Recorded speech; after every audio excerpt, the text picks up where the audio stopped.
Halo anak-anak, kita berjumpa kembali dalam video pembelajaran IPA bersama dengan Bu Dewi. Nah, hari ini kita akan belajar mengenai cermin cekung dan cembung. Apa sih yang dipelajari di bab ini?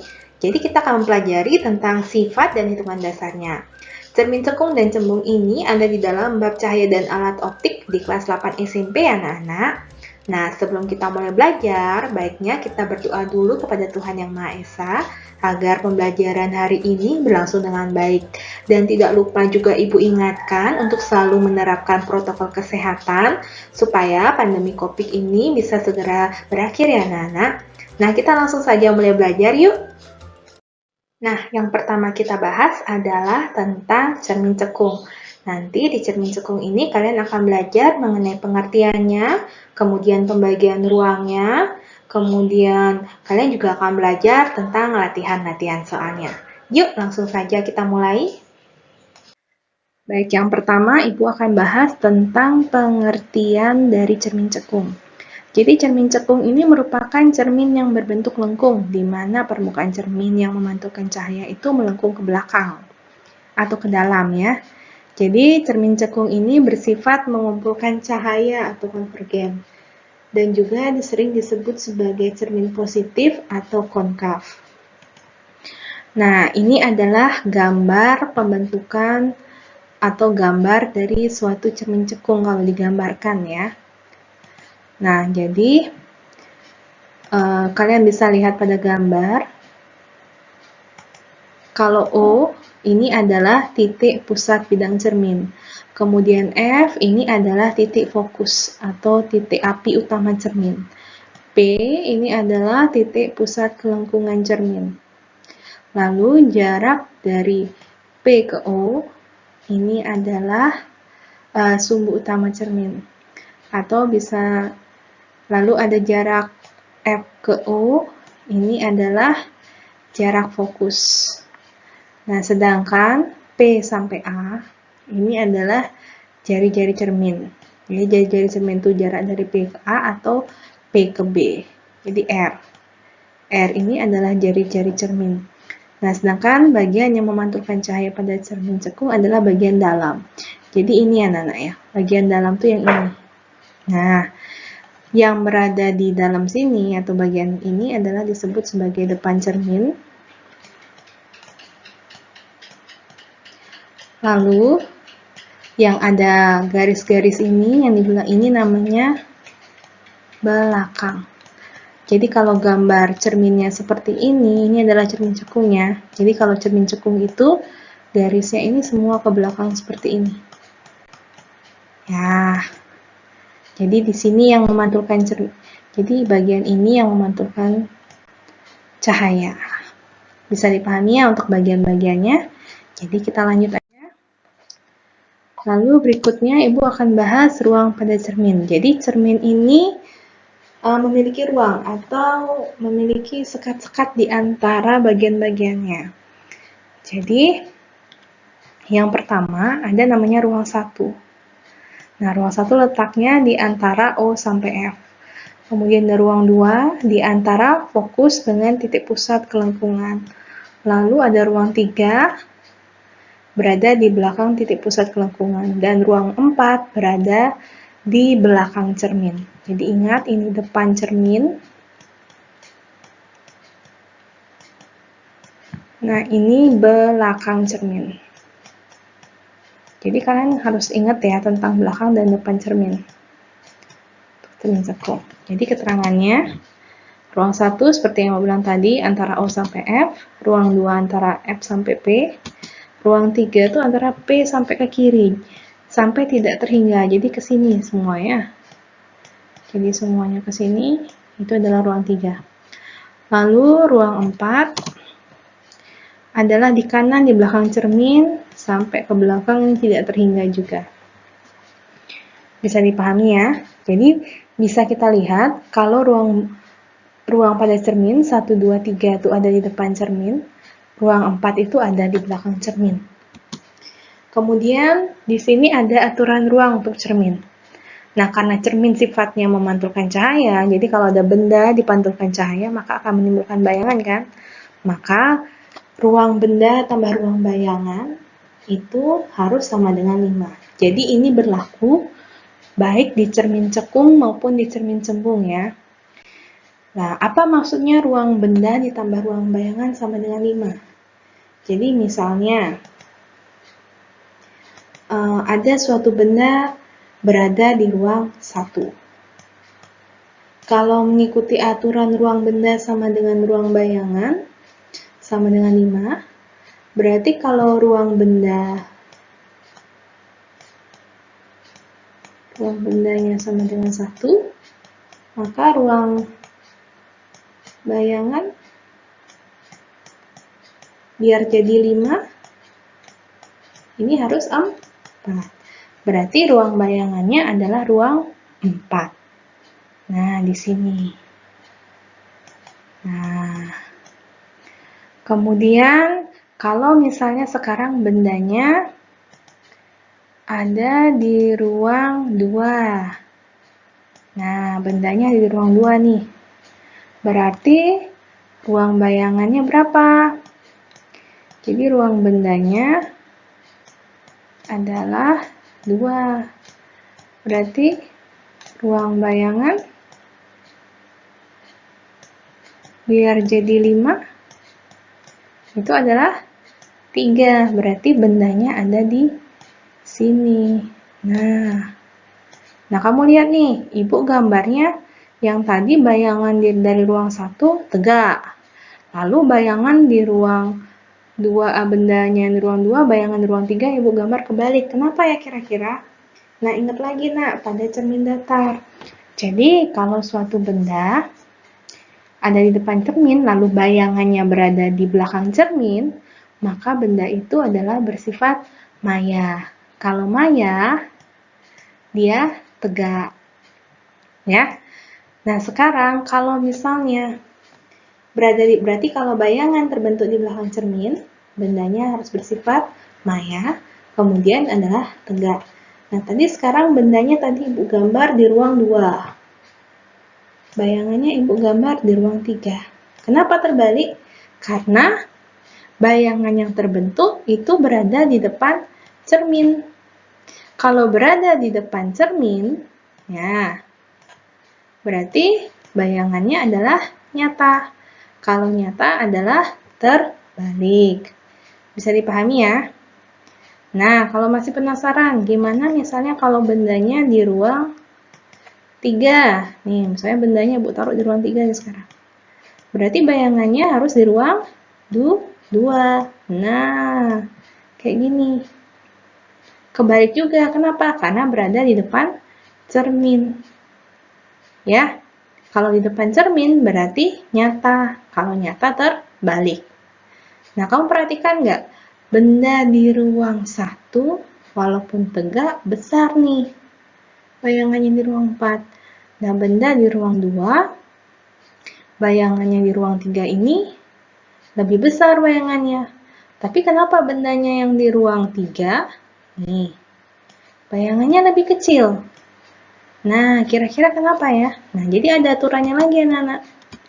Jadi, untuk menentukannya diperbesar atau diperkecil, ada aturannya. Jadi kalau ruang benda lebih besar daripada ruang bayangan, maka bendanya akan diperkecil. Nah, kalau ruang bendanya lebih kecil daripada ruang bayangan, artinya diperbesar. Nah, tadi bendanya ada di ruang 1. Jadi tadi yang paling awal itu benda ada di ruang 1. Berarti bayangannya ada di ruang 4 dong. Ruang benda 1, ruang bayangan 4. Mana lebih besar angkanya? Adalah ruang bayangan. Berarti diperbesar, makanya gambarnya Ibu gambar lebih besar. Nah, sekarang kalau bendanya di ruang 2. Benda di ruang 2 nih. Benda di ruang 2, bayangan ruang 3. Antara ruang benda sama ruang bayangan, mana besar angkanya? Ruang bayangan, makanya lebih besar. Nah, tapi kalau bendanya di ruang 3, bayangan jelas di ruang 2. Nah, angka 2 sama angka 3 lebih kecil angka ruang bayangannya. Makanya jadinya diperkecil seperti ini. Nah, bisa dipahami nah ya? Jadi kalau misalnya Ibu ulang lagi ya. Jadi kalau aturannya pertama ruang benda tambah ruang bayangan sama dengan 5. Ruang 1, 2, 3 itu ada di depan cermin. Ruang 4 itu ada berada di belakang cermin. Kalau jika bayangan itu terbentuk depan cermin, maka bayangan bersifat nyata terbalik. Kalau bayangannya terbentuk di belakang cermin, maka bayangannya bersifat maya dan tegak. Lalu kalau ruang bendanya lebih besar daripada ruang bayangan, artinya itu diperkecil. Kalau ruang benda lebih kecil dari ruang bayangan, artinya diperbesar. Lalu kalau berdasarkan hitungan, jika F, SI, dan S0 itu sama dengan positif, maka bayangannya adalah nyata. Kalau nilai F, SI, dan S0-nya adalah negatif, maka bayangan yang terbentuk adalah bayangan maya. Nah, gimana itu? Nanti kita lihat di contoh soal ya. Nah, Ibu lanjut dulu. Baik, berikutnya Ibu bahas tentang rumus cermin cekung. Jadi rumus cermin itu, baik cermin cekung atau cembung sama ya. Jadi rumusnya 1 per S0 ditambah 1 per SI itu sama dengan 1 per F, atau 1 per S0 ditambah 1 per SI itu sama dengan 2 per F. Di mana F itu adalah fokus yang nilainya adalah setengah kali jari-jari atau F, atau jari-jari itu adalah nilainya 2 dikali fokus. M itu adalah perbesaran, didapat dari rumus harga mutlak. Nah, jadi yang mana namanya harga mutlak adalah garis lurus ini dibaca harga mutlak ya, Nana ya. Jadi rumusnya harga mutlak SI per S0. Artinya harga mutlak itu tidak ada nilai negatif, semuanya positif. Atau M sama dengan HI per H0. Nah, apa itu SO? SO itu adalah jarak benda terhadap cermin. SI itu adalah jarak bayangan terhadap cermin. F itu adalah fokus. R itu adalah jari-jari cermin. M itu adalah perbesaran bayangan. HO itu adalah tinggi benda. HI itu adalah tinggi bayangan. Nah, dari hitungan pun kita bisa melihat apakah benda itu diperbesar, diperkecil, atau sama besar. Jadi bisa mengetahuinya. Jadi jika hasil dari M atau perbesarannya lebih besar dari 1, maka itu diperbesar. Kalau M lebih kecil dari 1, maka itu diperkecil. Kalau M sama dengan 1, itu sama besar. Oke? Kita lanjut ke manfaat cermin cekung. Jadi manfaat cermin cekung ini pertama sebagai reflektor lampu mobil atau motor atau lampu senter. Jadi kalian tahu kan bagian keperakan pada suatu senter ya. Jadi itu mempergunakan cermin cekung yang berfungsi untuk mengumpulkan cahaya. Jadi nanti cahaya yang dihasilkan itu bisa fokus ke satu titik. Jadi bisa lurus cahayanya. Kemudian sebagai antena gelombang mikro. Jadi contohnya seperti ini antena parabola ya. Yang ketiga sebagai kompor tenaga surya. Jadi kalau di luar negeri sudah pakai tenaga ramah lingkungan. Jadi masaknya nggak pakai LPG lagi, tapi pakai kompor tenaga surya. Nah, di sana ada cermin cekung, fungsinya adalah untuk memfokuskan, mengumpulkan cahaya sehingga bisa menghasilkan panas. Lalu yang terakhir adalah pembuatan teropong panggung. Teropongnya untuk melihat benda jauh ya, anak-anak ya. Nah, sekarang ada contoh soal. Misalnya sebuah benda yang tingginya 3 cm diletakkan 20 cm dari cermin cekung yang jari-jarinya 30 cm. Tentukan jarak bayangan, B perbesaran bayangan, C tinggi bayangan, D tentukan sifat bayangan yang terbentuk. Pertama bikin dulu diketahui, lalu kita bikin gambarnya. Nah, Ibu sudah bikin gambar di sini. Jadi ada suatu benda letaknya 20 cm dari cermin cekungnya. Ya.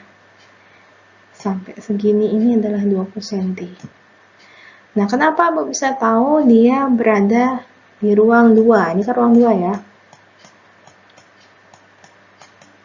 Nah, kamu harus tahu dulu berapa jarak fokus. Fokus itu nilainya adalah setengah dari R gitu ya. Nah, Sekarang R-nya ditauin adalah 30 cm. Berarti setengah kali 30 cm. Ini sama dengan 15 cm. Berarti dari sini ke sini itu adalah 15 cm. Nah, sekarang bendanya diletakkan 20 cm. Berarti pasti di belakang dari fokus. Pasti di sini. Berarti dia ada di ruang 2. Nah, kalau berdasarkan aturan tadi, benda di ruang 2, bayangan pasti nanti di ruang 3 ya. Nah, tapi sebelum ke sana, kita hitung dulu ya. Jadi, diketahuinya R-nya 30, H0-nya 3 cm, SO-nya 20 cm, jarak benda ke cerminnya, fokusnya 15 cm. Yang ditanya, jarak bayangan tuh SI-nya berapa, perbesarannya berapa atau M, tinggi bayangan atau H0 ya, H0 ini H0 berapa, kemudian tentukan sifat bayangannya. Nah, sekarang kita mulai menghitung ya anak-anak penyelesaiannya. Jadi pertama yang A, kita cari dulu SI. Jadi rumusnya kita pakai 1/F sama dengan, nah biar kelihatan yuk pakai tinta hitam ya, 1/S O ditambah 1/SI. Nah, tadi fokusnya itu adalah 15 cm. Kemudian jarak benda ke cermin 20 cm. Jadi 1/20 ditambah 1/SI. Maka 1/SI sama dengan 1/15 dikurang 1/20. Jadi kita nguranginnya sama seperti mengurangi pecahan biasa anak-anak ya. Kalau pengurangan pecahan biasa, penyebutnya harus disamakan. Nah, 15 sama 20 tidak sama. Jadi kita harus samakan penyebut. Ibu mau jadikan dia sama-sama jadi 60. Jadi 15 bagi 60 Ibu kalikan dengan 4 ya. Berarti 15 kali 4, di bawah kali 4, di atas juga harus kali 4. Nah, sekarang kalau 20 biar jadi 60, berarti harus dikali 3. Ya, harus kali 3 ya. Di bawah kali 3, di atas juga kali 3. Berarti ya, Ibu ganti dulu ya. Jadinya 4/60 dikurang 3/60. Jadi 1/60 untuk 1/SI. Maka SI itu sama dengan 60 cm. Nah, yang B sekarang. Kamu lihat di sini SI-nya harganya adalah positif. Tadi pas aturan ruang Ibu sudah sebutkan kalau S-nya positif pasti bendanya adalah nyata. Ya, karena tadi bendanya kamu sudah tahu ada di ruang 2, maka bayangannya pasti di ruang 3 di depan cermin. Kalau di depan cermin pasti nyata. Dibuktikannya juga dari SI-nya yang nilainya positif. Nah, sekarang kita nyari M-nya. M-nya rumusnya adalah harga mutlak SI per S0. Jadi harga mutlak 60/20. Ya, SI-nya kan tadi kita dapetin 60 atau jarak bayangannya 60, jarak bendanya adalah 20. Jadi ini sama dengan 3. Nah, 3 ini lebih dari 1. Maka artinya diperbesar. Ya. Lalu yang C itu ditanya adalah tinggi bayangan. Jadi bisa dilihat dari rumus M yang dicarinya ya. Jadi HI per H0 gitu ya. Jadi M-nya ini dapetin kan 3 tuh. 3 per HI per 3. Jadi tinggi bendanya kan 3. maka HI itu sama dengan 3 kali 3 sama dengan 9 cm. Nah, bisa ya. Nah, yang terakhir D adalah sifat bayangan. Kalau dari gambar, sebenarnya kamu sudah bisa lihat ya, yang tadi gambar yang Ibu sebutkan pada slide sebelumnya. Bendanya ada di ruang 2, berarti bayangannya pasti di ruang 3. Kalau di ruang 3 berarti depan cermin. Kalau depan cermin berarti nyata. Nyata ini bisa dilihat juga dari nilai S aksen yang positif ya. Kalau ini positif, jadi kalau ini positif, berarti nyata juga. Kalau nyata, dia adalah terbalik. Jadi kalau di depan cermin itu pasti terbalik anak-anak bayangannya. Ingat ini Ibu ngomongin sifat bayangan ya. Lalu, nyata terbalik diperbesar. Ya, jadi sifat bayangannya yang terbentuk adalah nyata terbalik diperbesar. Nah, bisa dipahami contoh soalnya ya. Nah, setelah mempelajari tentang cermin cekung, kita akan melanjutkan materi kita dengan cermin cembung. Nah, yang sama yang dipelajari itu tentang pengertiannya, pembagian ruang, dan contoh soalnya ya. Yuk, kita langsung saja mulai. Yang pertama, Ibu mau tanya dulu nih, anak-anak punya spion kan di motor atau di mobilnya? Nah, kenapa ya kira-kira benda-benda yang terlihat di kaca spion itu terlihat lebih kecil? Atau menurut kamu kira-kira apa sih fungsinya cermin di tengah jalan itu? Penasaran kan? Nah, jadi kalau misalnya kaca spion atau cermin tikungan itu, keduanya mempergunakan cermin cembung. Nah, cermin cembung ini bisa membuat benda-benda terlihat lebih kecil. Nah, kenapa bisa seperti itu ya? Nah, biar lebih jelas kita bahas dulu tentang cermin cembung.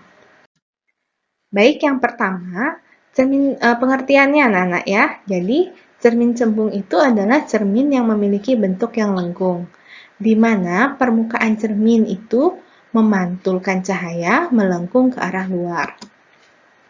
Cermin cembung bersifat divergen atau menyebarkan cahaya. Dan fokusnya bernilai negatif karena letak fokus itu berada di belakang cermin. Nah, ini adalah gambar dari cermin cembung anak-anak ya. Jadi, arah datangnya cahaya ini adalah dari sini. Nah, di sini adalah arah datangnya cahaya. Otomatis bendanya pasti berada di sini nanti. Ya. Kemudian, bagian ini adalah depan cermin. Yang di sini, yang garis-garis ini adalah belakang cermin. Nah, fokusnya sendiri berada di belakang cermin. Nah, Nana bisa lihat di sini ya. Nah, keterangannya sama seperti cermin cekung anak-anak. Jadi, kalau O itu adalah titik pusat cermin, kemudian F itu adalah fokus, P itu adalah titik pusat kelengkungan cermin, PO itu adalah sumbu utama cermin, FO itu adalah jarak fokus, PK atau PL itu merupakan jari-jari cermin. Ya. Nah, jika berkas cahaya sejajar jatuh pada permukaan cermin cembung, maka sinar yang dipantulkan akan menyebar. Jadi kalau misalnya di sini, sinarnya nanti menyebar. Jadi dia tidak mengumpul. Berbeda dengan cermin cekung. Kalau dia mau dipantulkan, nanti sifat sinarnya yang dipantulkan adalah mengumpul atau konvergen. Ya, jadi kalau cermin cembung sifatnya adalah divergen. Nah, kita lanjutkan lagi. Kemudian, misalnya ada suatu benda berada di depan cermin. Ya, bendanya selalu di depan cermin, anak-anak ingat itu ya. Nah, gimana dia berada di ruangan mana dia? Nah, ini berbeda dengan cermin cekung anak-anak ya. Jadi kalau pada cermin cembung, benda itu selalu berada di ruang 4. Nah, ruang 1, 2, dan 3 itu berada di belakang cermin. Jadi, pada cermin cembung, ruang 4 itu berada di depan cermin. Nah, benda itu selalu berada di ruang 4, anak-anak, sehingga bayangan yang terbentuk merupakan hasil perpotongan perpanjangan sinar pantul dan bersifat maya. Jika maya, sekali lagi Ibu tegaskan, kalau maya selalu tegak. Karena ruang benda di ruang 4, maka ruangan bayangan di ruang 1. Rumusnya sama dengan rumus cermin cekung. Ruang benda ditambah ruang bayangan sama dengan 5. Nah, jika ruang benda lebih besar daripada ruang bayangan, maka bayangannya akan bersifat diperkecil. Jadi, sifat bayangan pada cermin cembung selalu maya, tegak, dan diperkecil. Di sini Ibu tegaskan sekali lagi, rumusnya sama dengan cermin cekung. Tapi perbedaannya adalah pada nilai fokus dan nilai SI-nya atau jarak bayangan ke cermin. Fokus dan SI-nya bernilai negatif. Kenapa negatif? Karena fokusnya berada di belakang cermin. Bayangan yang terbentuk juga berada di belakang cermin, sehingga bernilai negatif. Kita lanjut ke contoh soal, anak-anak. Jadi, jika suatu kotak setinggi 3 cm diletakkan di depan cermin cembung dengan jarak 5 cm dan titik fokus cermin tersebut adalah 5 cm, tentukan A. Jarak bayangan, B. Perbesaran bayangan, C. Tinggi bayangan, D. Sifat bayangan. Nah, kita gambarkan dulu ya. Nah, jadi gambarnya seperti ini, anak-anak. Jadi, kalau bisa lihat pada gambar, ini ada benda kotak ya. Tingginya 3 cm. Kemudian, dia jaraknya dari cermin adalah 5 cm. Lalu, fokusnya di sini jaraknya juga 5 cm. Ingat, benda di depan cermin, fokusnya di belakang cermin. Nah, lalu kita harus bikin nih, diketahuinya apa? Jadi diketahui SO-nya 5 cm, HU-nya 5 cm, fokusnya min 5 cm. Kenapa min 5? Karena di belakang cermin. Yang ditanya adalah SI-nya, M, HI, dan juga sifat bayangannya. Nah, bagaimana caranya ngerjain? Pertama, bikin dulu rumusnya. Ya, jadi 1/F sama dengan 1/SI ditambah 1/SO. Nah, 1/SI artinya 1/F dikurang 1/SO. Sehingga 1/SI sama dengan min 1/5 min 1/5. Min jadinya nambah, kan gitu ya. Jadinya min 2. Min 1 jadinya min 2, anak-anak ya. Jadinya 1/SI sama dengan min 2/5, sehingga SI sama dengan min 5/2. Dibalik ya, jawabannya adalah min 2,5. Karena hasilnya negatif, maka bayangannya maya. Kalau maya, pasti tegak. Lanjut, kalau misalnya M-nya atau perbesarannya, M-nya adalah harga mutlak SI per S0.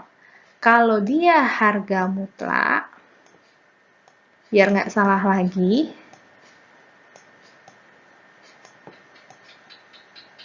harga mutlak itu hasilnya selalu positif. Jadi, walaupun kamu baginya jadi min 2 min 2,5/5, hasilnya adalah positif 0,5, karena itu adalah harga mutlak, bukan min 0,5. Ya, udah dipahami ya? Nah, karena 0,5 lebih kecil dari 1, maka itu artinya diperkecil. Nah, sekarang berapa HI-nya? Jadi, HI itu dicari dengan mengalihkan M dengan tinggi benda, sehingga kamu dapatkan hasilnya 1,5. Sifat bayangannya adalah maya, tegak, diperkecil. Ingat, kalau cermin cembung, sifat bayangan cuma satu, maya, tegak, diperkecil. Karena bendanya selalu di ruang 4, bayangannya pasti selalu di ruang 1. Bisa dipahami anak-anak? Oke, jadi Demikian saja. Nanti kita akan melanjutkan tentang melukiskan bayangan pada cermin cekung dan cembung. Nah, sekali lagi Ibu ingatkan, anak-anak jaga kesehatan, cuci tangan, dan jangan lupa membantu orang tua.